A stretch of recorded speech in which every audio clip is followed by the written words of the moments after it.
If you ever feel out of control around food, you're not alone, and you're in the right place to learn practical, no-nonsense information about why you binge and how to stop. Binge eating does not mean that something is wrong with you. It's a natural but primitive brain response that you can correct. If you're ready for change, sign up for the Brain Over Binge self-paced online course for less than $20 per month. And if you feel you need personalized support, we also offer one-on-one coaching and group coaching. To learn more, go to brainoverbinge.com/subscribe. And I hope you enjoy the show.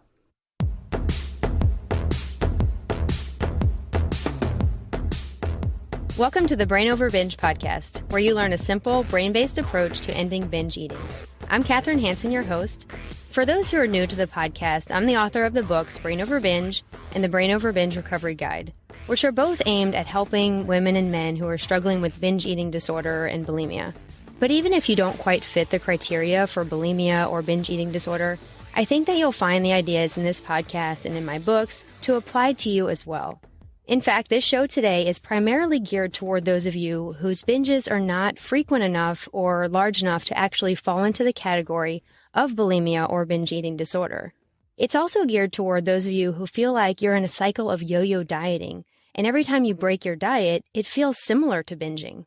The discussion will also be very helpful to those of you who used to be bulimic or have BED, and now you've either stopped that behavior or you've significantly reduced it, but you still want to make further improvements in how you eat. I have a guest on the show with me today to talk about issues surrounding making healthy lifestyle changes in people who have a tendency toward binge eating or behaviors that seem very similar to binge eating. My guest is Daniel Thomas, who is a coach, educator, and the CEO of EvolutionEat. He helps men and women master their relationship with food and never diet again. Welcome to the show, Daniel. Kathryn, thank you so much for having me. It's a pleasure to be here. Yeah, I really appreciate it. And Daniel will tell you more about his background very soon, but I want to say up front that he does not specifically work with people with eating disorders. He helps people who struggle with poor eating habits in general, and also those who have a tendency to diet and then go off the diet with infrequent binging or behaviors that are very similar to binging, which I know is the case for many of you listening. Daniel, can you talk a little more about your personal history of eating struggles and about how you started helping others change their relationship with food? Yeah, totally. So just for some context, I'm a coach, first and foremost. There's a lot of fancy ways of saying that, a high performance coach, a transformational coach, whatever. I'm a coach. And my background entering into this particular line of work is helping highly in-demand folks, really busy individuals, executives, entrepreneurs, full-time moms who have historically had a tough time prioritizing themselves and their health over their jobs, over their careers, over their kids, right? Over their families.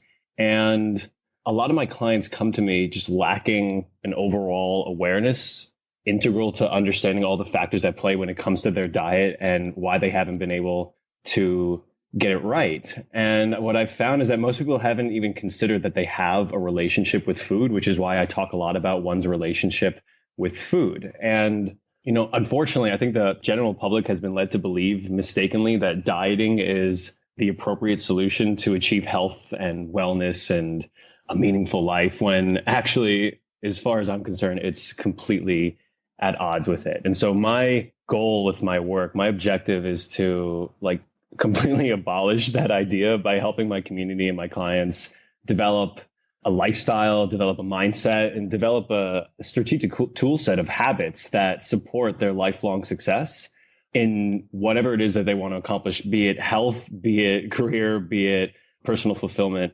and otherwise. And the last thing I'll say about that before I dive into my history, there are millions of Americans who in no way suffer from what they categorize as disordered eating or binge eating. And I have a problem with that word disorder as well, but who in no way suffer from binge eating, but who battle the complexities of food and diet and their relationship with food and diet on a weekly basis, and people who feel overwhelmed by weight loss and what to do about it. And so for the majority of my clients in my community who make up this general population, stress eating, yo-yo dieting, emotional eating, overeating, this is what they face on a daily basis. And I believe that they simply lack the awareness and the language to talk about it. And it's also like embarrassing and vulnerable because nobody wants to tell their colleagues or their friends that they were up at the fridge eating until like 12 midnight, right? Nobody wants to talk about that. And I wouldn't say that that person has an eating disorder or has disordered eating or is a binge eater if that doesn't show up, frequently, but it's something that they encounter. And that's how I enter into this line of work. So first of all, I never chose coaching. I have a long history of like being a recovered academic. I went to all these very prestigious schools growing up, et cetera, et cetera, et cetera. And after graduating from Georgetown and not going to law school, after declining law school, I was totally lost, totally burnt out for a number of years. And on the other side of that burnout, I call those my lost years. People started coming to me and asking me how I ate consistently, how I ate clean, and what my secret was. And so there was no secret. Throughout those dark times of my life, my diet was the only thing that I actually did maintain that was consistent for me. It became like my bedrock and something that I had choice over, which kind of kept me buoyed when other things were getting pretty scary. So I didn't choose coaching. Coaching chose me. People kept coming to me, asking me for support. And eventually I said, okay, I guess there's something here. And the tables really turned when somebody put money in my hands one day and said, I need you to coach me through this process. I need support. I need accountability because I know all the complexities. I know what to do. I don't need more instructions. I need support. I need training. I need training on my eating habits. And I was like, oh, okay, well, I can help you there.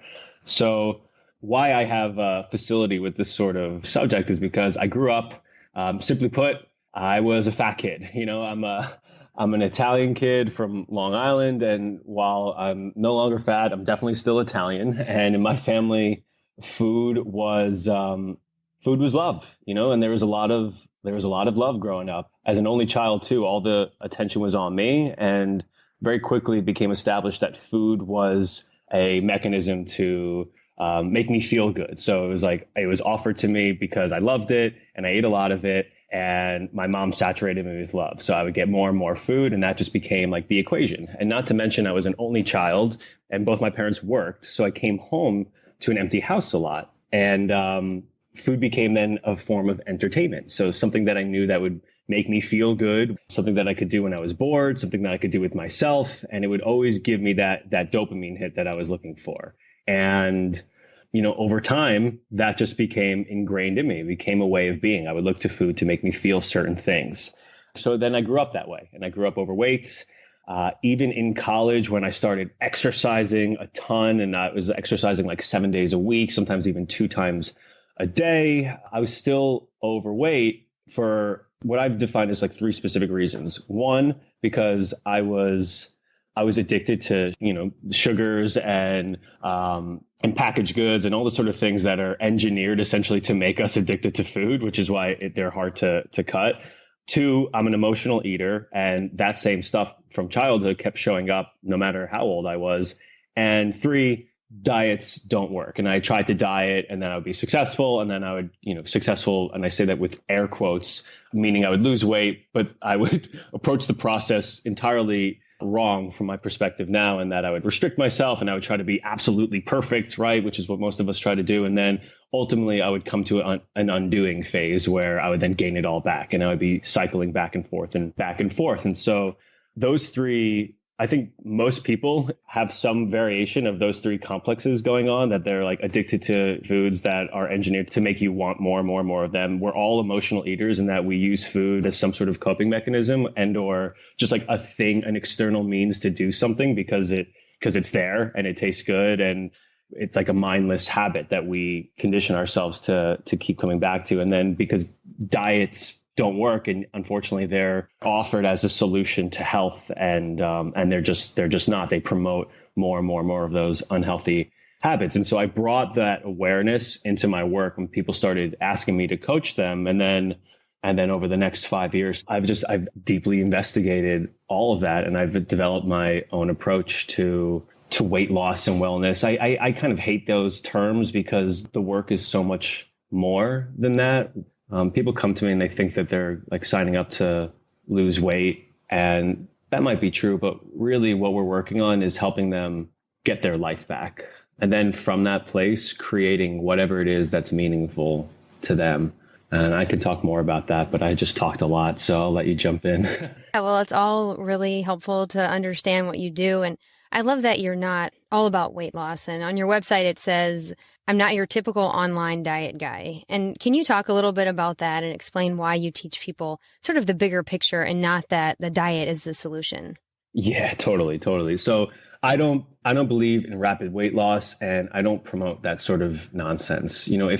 If you want to lose as much weight as quickly as possible and basically just exacerbate that same complex that I was talking about before with the yo-yo dieting, then I am not your guy. And I'm not sorry about that either, because what I teach, what's in the name of the company is evolution, that success in any endeavor is an evolution. It has to be. No, success does not happen overnight, and your weight, your health, your awareness, your relationship to food and to yourself is no different, which is why I teach and write and coach about the psychology and the mindset and the strategy and the habits around eating, and not about nutrition and dieting in particular. Like with my clients, we talk about their actual food choices maybe 10% of the time. Everything else is about all that's going on in their life, everything that's influencing their choices, the way that they show up for themselves in the world,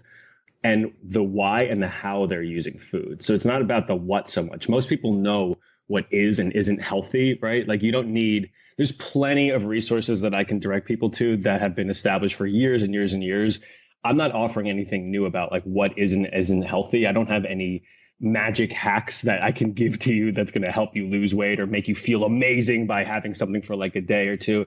The truth is that it takes time, it takes evolution, and it takes training. So you don't need another person to tell you what to eat. Accessing the right information is definitely not your barrier to success when it comes to adopting a diet as a lifestyle. And I say that as a way of being, right? So what I'm work towards with my clients is how do you relate to food? That's baseline. And then how is it showing up in your life? And then how are you showing up for yourself in your life? And we use food as the context to dive deeper into all the other stuff that might need solving or unearthing or just looking at so as to move past it.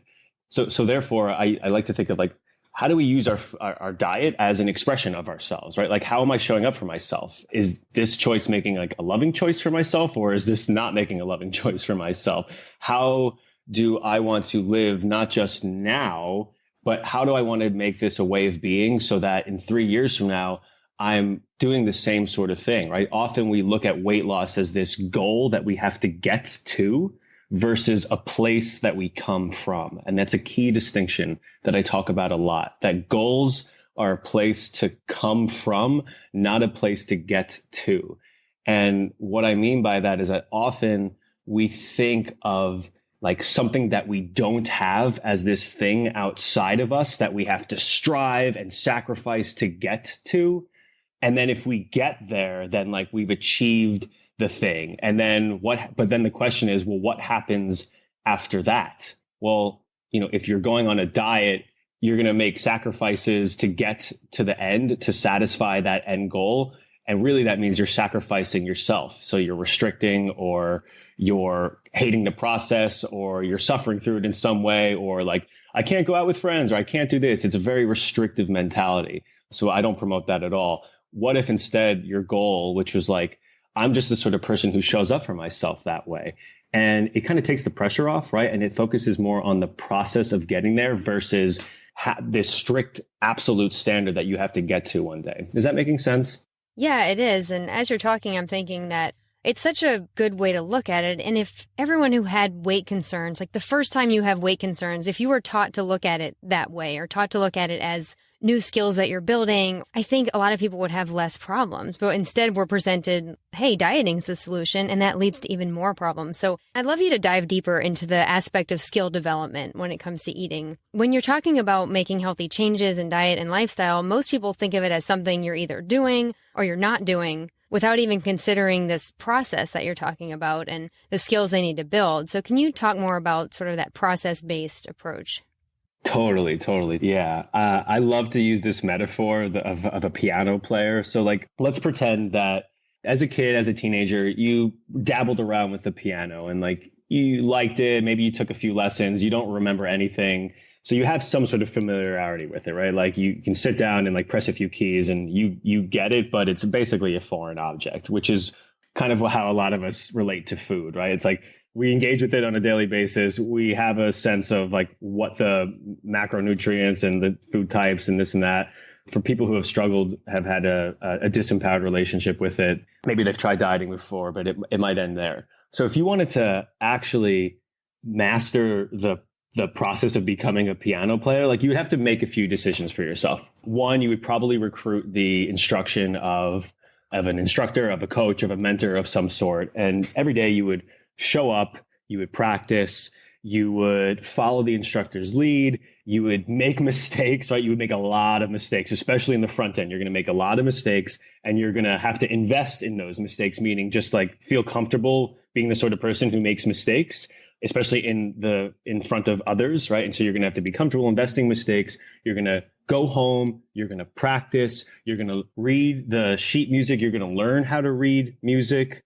You're going to come back, you're going to practice, you're going to make mistakes, you're going to go home, you're going to study, you're going to make decisions in life that support you becoming a piano player, right? So you're going to say no to video games, for example. You're going to say no to going out on a Sunday night because you have practice in the morning, right? So it's going to become something that's top of mind priority to you, and not in a way that feels sacrificial, but in a way that's empowering because you really want to get good and you really care about this. So over time, you start training that, and what starts to develop is that you gain an intuition, right? You can start to play the piano without having to look at every key, without even having to read the music. And that takes time and practice and making choices in life that support that. And the key distinction between somebody who, just gets good for the high school play or the high school performance, and somebody who becomes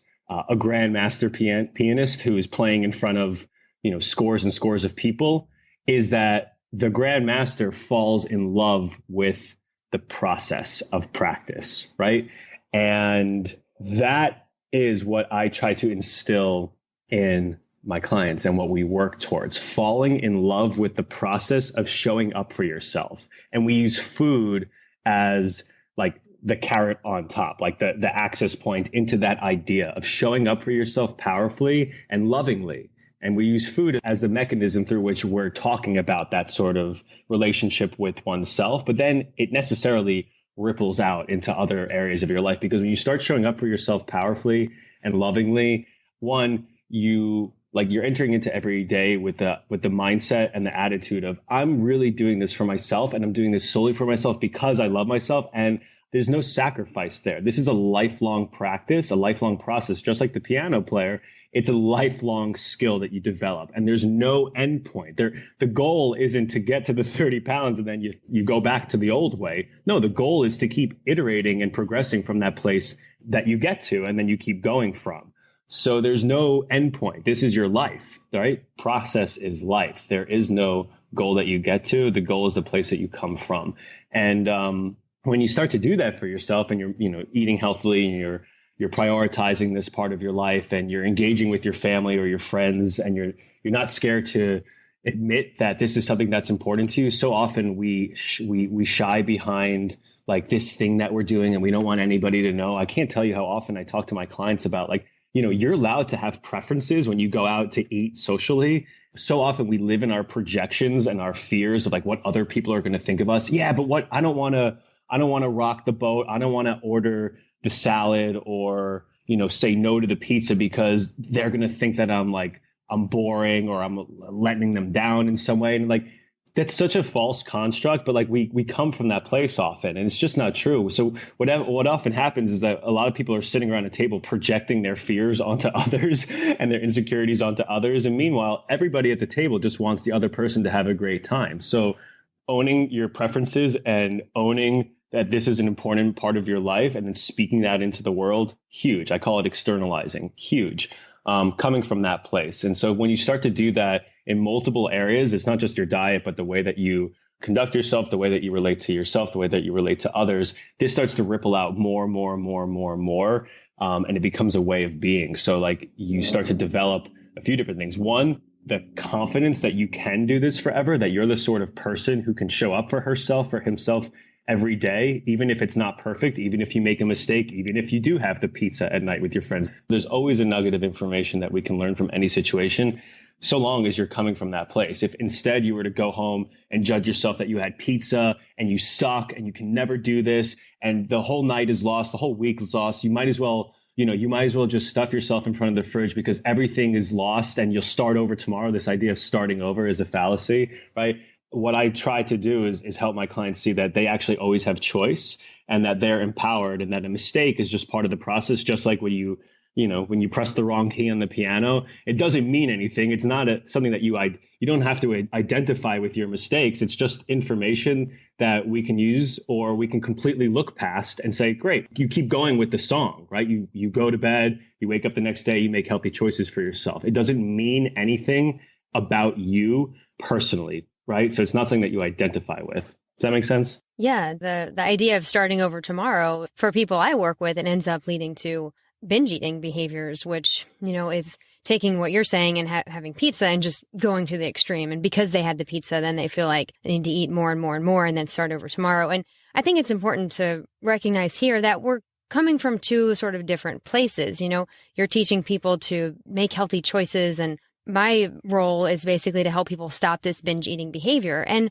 once the binge eating behavior stops, I find that so many people I work with then want to go on to do more for their health. They're very health conscious. They're very much, wanting to feel better, to gain energy for living, but they're kind of scared of it because they know they're not supposed to diet, because dieting causes problems to begin with. That restriction and depriving yourself of calories, that's what most of the time leads them into the binge eating habit in the first place. So they're almost scared to say no to pizza if they want to say no to pizza. They almost feel like they have to eat the pizza. So it's really a tough balance that people have to strike. And I think your idea of giving them an empowered choice is definitely a good thing. And I try to encourage people to make those empowered choices, and don't be scared that if you have a salad that you're going to binge after. But overall, you need to make sure you're eating enough, you're nourishing your body properly. I guess, could you maybe speak a little bit to that, of people who are scared that if they say no to anything, that they're going to just go off the rails and binge or overeat? Yeah. It's, and I would say that's the work, right? Like that's totally the work. So that's why with my one-on-one clients, I really make myself as available as possible so that we can direct and redirect energy when appropriate. So like at the beginning, it does take some training. It does take some coaching. I'm not like making the choices for them, but I'm there alongside them so that if they do make a mistake, like they have an element of support that they can say, this thing happened, what do I do? Or, I'm feeling really out of control right now. How do I redirect? And so just having somebody that you can talk to about that is so huge, because often we live in our heads, right? And so we start to project from this place of fear and insecurity and failure. And then we create all these stories around that get really loud, really scary. And when there's nobody around to support us, it can feel totally overwhelming. So I try to make myself available for my clients in that regard, where it's like, no, it's actually just one event, and it's an isolated event. It doesn't mean anything. So having somebody supportive in your life is huge. And we often don't want to talk about these things, but just speaking, externalizing your needs, even if it's starting with just journaling, is like a great way to start. So to get around this whole idea of dieting, but still showing up for yourself and eating healthily, why I call my approach counterintuitive sometimes is, wherever you're coming from, if you're health conscious, let's do the opposite of what dieting says. So or what you think a diet is. So like I teach my clients to eat as much of the good stuff as possible so that they're not feeling compelled by hunger, because there's so many things demanding our attention and motivating us to eat or not to eat. Hunger is often not is not often at the top of the list. It's often something like, oh, well, it's time to eat, or other people are eating, or food is right in front of me, or I'm tired and there's food in the cabinets, right? Or whatever. There's a number of reasons why we eat that have nothing to do with actually feeling hungry. But if you are hungry and you're going throughout your days not eating enough, well, then chances are you're giving yourself no chance to actually, quote unquote, be successful. Furthermore, like this is huge, developing practices in your life that don't have anything to do with food directly, but have everything to do with the way that you're showing up for yourself. So I call them the daily anchors, like having a morning ritual in which you start for yourself every day, having a midday anchor, something that you do for yourself. It could be as simple as literally walking outside after lunch, like walking around the block if you're at an office. But if you do that consistently, what you're essentially doing is training yourself, training your brain, conditioning yourself to be the sort of person who makes this healthy choice for him or herself, which then spills over into other areas of your life. And it could be as simple as going for a 5-minute walk after lunchtime, after a meal, having a morning practice. I have this very elaborate morning routine, which is pretty fun. You don't need to have an elaborate morning routine, but waking up and instead of reacting to the day, proactively going about what's important to you. So even if that's like 5 minutes of meditation or journaling, starting the day on your terms can then help us come to an understanding with ourselves that we have choice, that we are empowered to make choices for ourselves, and that we are always in the driver's seat. And so how can we create a lifestyle that represents that idea? So literally it's just like, what sort of activities are you doing for yourself? Minor things are anchors that keep reminding us that we are the ones in the driver's seat, and then making that a lifestyle, a total way of being. It sounds like you focus on just the total picture. You're not just focusing on food. You're giving people a way to transform their life, and food is a part of that, sure. And having this sort of alternative picture on health and viewing it in this holistic way is a great alternative to the culture, which says just go on a diet. So, with binge eaters, I find that one of the most common questions I get is, okay, I've stopped binging or I've really reduced it, but I still need to lose weight. So that's a big reason I wanted to have you on the show today, to really talk about that and present an alternative perspective, because you could go online and you could find a million diet websites, but it's really about finding someone who understands and someone who knows that another diet is not the solution. So I hope that you're finding what Daniel is talking about really helpful. And one thing I want to ask you is, a lot of people that I work with have had problems since childhood, like you, like just were always overeating as a kid and eating the wrong type of foods. And they feel like they never really developed those skills to begin with. And they have a lack of confidence that they can do it. So they can even feel hopeless sometimes. So as a person who you came from a background of not having good eating habits as a child, can you maybe give some encouragement or advice to people who are feeling hopeless that they can build the skills to better health? Absolutely. So the first thing I'll say is you already are a master. There are areas of your life that you've mastered, and all you need to do is look at those to say, oh, I can do this. Truly, like just from a level of awareness and understanding of self, relationship to self, you're already a master and or at least highly proficient at a number of things. And so if you just look to those areas, you can remind yourself that you're not totally hopeless, because totally hopeless is like an identity. I'm a totally hopeless person, which is just simply not the case. If you were a totally hopeless person, we wouldn't be here, right? So you're already a master at certain things in your life, whether that's your job, whether that's your relationship, whether that's your parenting, whether that's a certain skill or a hobby or a passion that you're pursuing, and or you're at least highly proficient, which means that you have prioritized this area of your life and then show up to it probably every day or frequently enough, right? So that's just like baseline awareness. The second thing is because we've been talking about like a more holistic picture, to not put so much pressure on the food choice itself, because often what we do is like we identify with each and every choice, and then we live in that isolated moment, and then we're like, oh, we suck or we don't suck, or we identify with our cravings, the fact that we are novices in this transition in our life, as like proof that we're not good enough or we're never going to get this. So instead of just focusing on your choices as like an isolated moment in time, see how they are part of a bigger picture. So instead of like focusing on one choice at a time, what I'll often work on with my clients is thinking about your week. So if you have a week of meals, that's like at least 21 meals, and then you'll probably have at least one, maybe two snacks, depending on where you're starting. Think about how many meals you're having and how many like eating windows that you have per week. And then how many of those you are following through with your intentions, and then how many of them you're not. And without judgment, just like literally checking it off so that you can start to see a bigger picture, not just living in this isolated moment at a time. And from there, there's actually a lot that you're going to learn. Maybe you find yourself snacking or feeling overwhelmed by, sugar cravings or whatever in the middle of the day every day. Great. Now that tells me that you're just not eating enough at lunch. So let's make sure that you're getting more fat, more healthy proteins, more fibers, veggies. Like, let's make sure that you're actually having enough food throughout the day. Again, always coming from a place of eating more than enough of the good stuff. That's crucial. So many people don't eat enough and then they get overwhelmed and then they go to the other side. So like doing that is massive. The other thing is anchoring your meals with another empowered choice. So for example, going for a walk after the meals that you have that you tend to struggle with. So for dinner, if dinner is like the unlocking of a night of overeating and that shows up frequently, I can't tell you how powerful it is to go for a 5 or 10 minute walk as soon as dinner is over, because it removes you from eating, it removes you from the kitchen, and it puts you back into the place of, I have choice and I'm somebody who does this on a daily basis.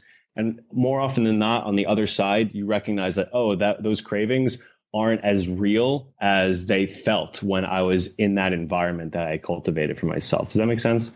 Definitely. It's just building new habits, deconditioning your old habits and building new ones. And I teach people this surrounding binge eating, but it's really similar, when talking about overeating or just eating foods that aren't making you feel good. It's just all about building new habits. So I know the listeners are finding your ideas and insights helpful. So can you tell them how they can learn more about you and see more of what you do in your coaching practice?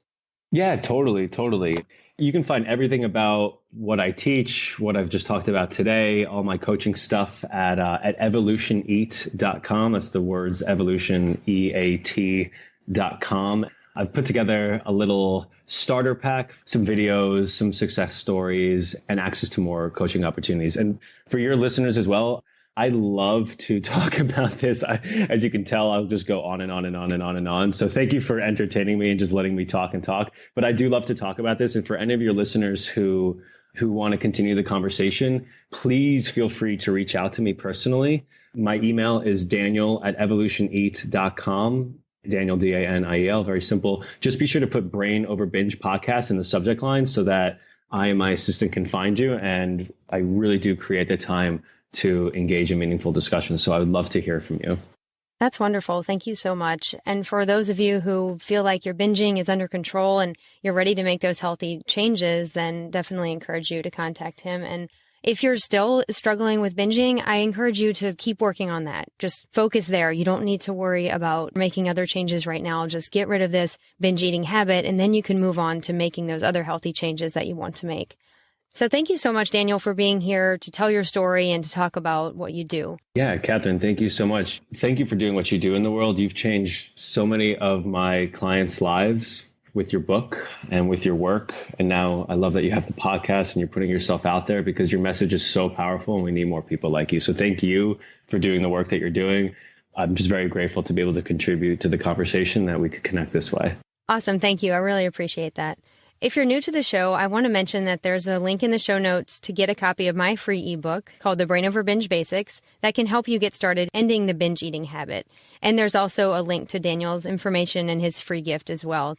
And thank you so much for listening today. And thanks again to Daniel for being a guest. No matter how often you binge or where you are in your recovery, I want to encourage you and remind you that you have the power to change your brain and live a binge-free life.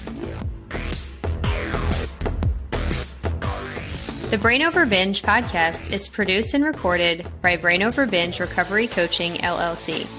All work is copyrighted by Brain Over Binge Recovery Coaching, LLC, and all rights are reserved.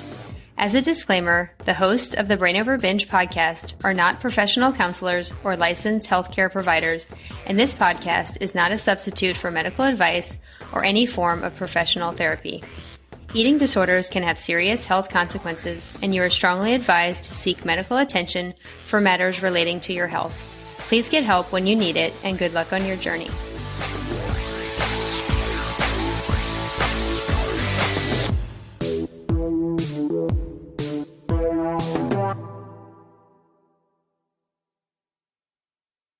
Need more help? You can find all of our current and upcoming options for support at brainoverbinge.com.